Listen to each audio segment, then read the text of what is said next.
I've been running on empty for months. Bad year at work, worse year personally. I needed to go somewhere where nobody could reach me, not a vacation, a disappearance. I found a last-minute listing for a small cottage on a private island off the coast of Washington State, accessible only by a twice-daily ferry. I booked it the same night without telling anyone except my sister, who made me promise to check in every evening. The island was small enough to walk end to end in 20 minutes. The cottage sat at the north end, separated from the ferry landing by a stretch of pine and rocky shoreline. One main room, a small kitchen, a bedroom with a window that faced the water.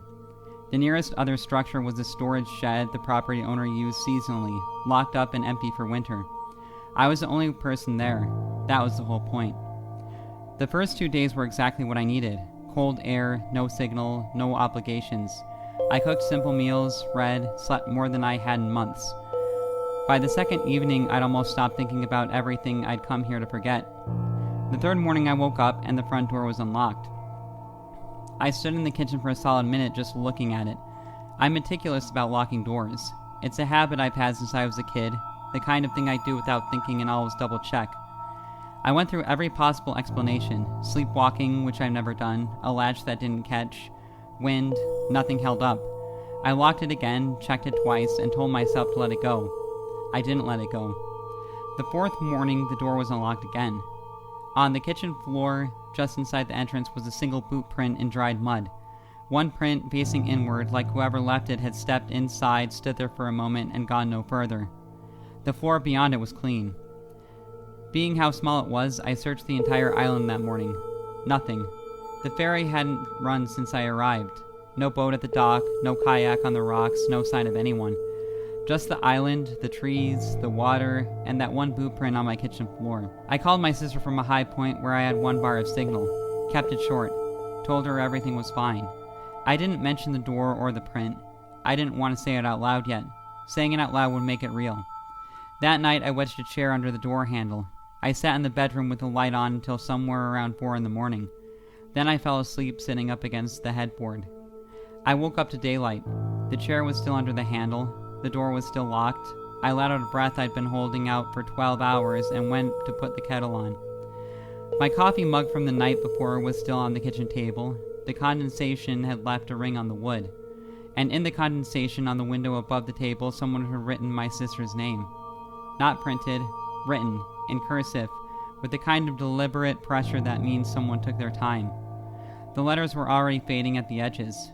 It had been written hours earlier, while I was asleep in the next room with a chair wedged under the locked door. I don't remember leaving the cottage. I remember being in the bedroom and then I was outside, standing on the dock in my socks, staring at the water.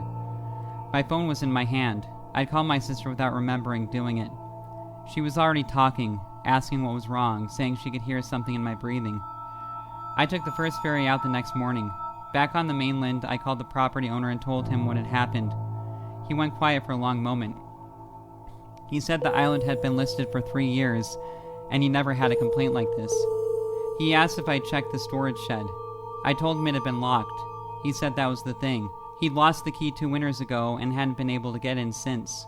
I asked what was in it. He said he honestly wasn't sure anymore. He'd been meaning to get a locksmith out there for 2 years and kept putting it off. My sister called me that night. She'd gotten a voicemail while I was on the island. She played it for me over the phone. It was my voice, not someone doing an impression, my voice, saying something I don't remember saying in a tone I don't recognize as mine. She'd assumed I drunk dialed her and forgotten about it. The timestamp was 3:14 a.m., the night I fell asleep in the chair. I still don't know what was in that shed. I don't know how anyone got in and out of a locked cottage without moving the chair. I don't know whose handwriting that was on the window.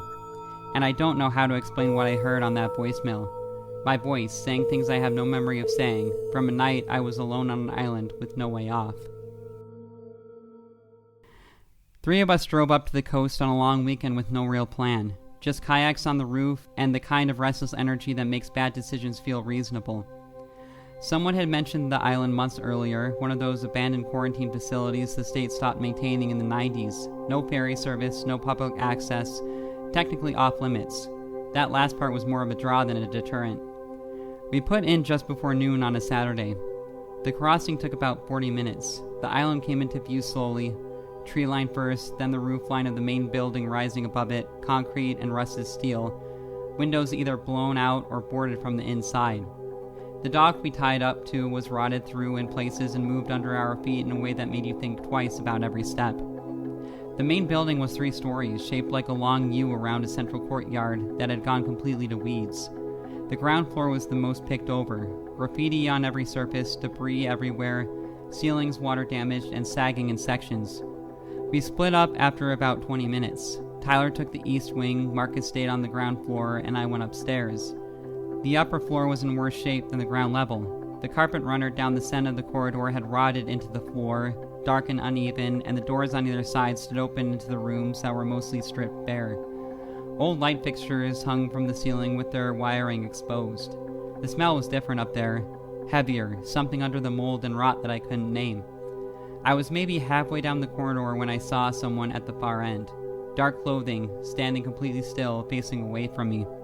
I assumed it was Tyler. Same build, same jacket, and I called out to him. Nothing. I started walking toward him. He turned, not quickly, just a slow rotation like he'd heard something and was checking, and then moved around the corner at the end of the hall. I followed, turned the same corner. The corridor was empty, dead end. Solid wall, no doors, no branches, no way out. I stood there for a second just looking at it. There was nowhere he could have gone.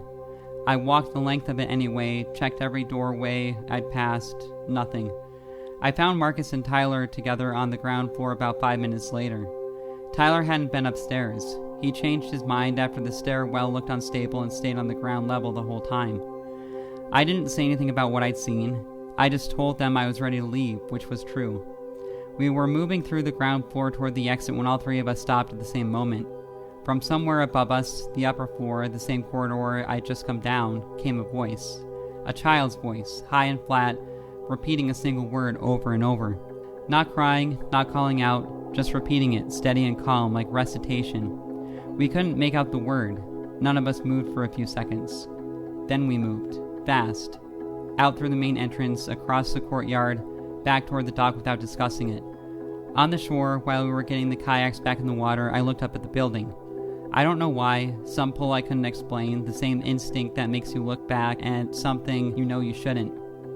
In the upper window, at the far end of the corridor where I'd followed the figure, a child was standing looking down at us. Small, pale, completely still, just standing there with both hands at its sides, watching. I grabbed Marcus's arm and pointed. He turned. The window was empty. He asked me what I was pointing at. I told him nothing. I don't know why I said that. I think I needed it to not be real for a few more minutes, at least until we were far enough away from the island that it didn't matter. We paddled back in silence. Nobody brought it up on the drive home. We haven't really talked about it since, which I think is all 3 of us agreeing without saying so that some things are better left where you found them. I've looked up the history of that facility a few times.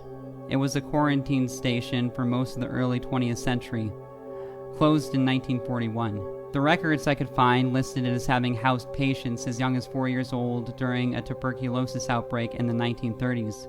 I don't know if that means anything. I don't know what I saw in that window, or what was at the end of that corridor, or what the voice was saying.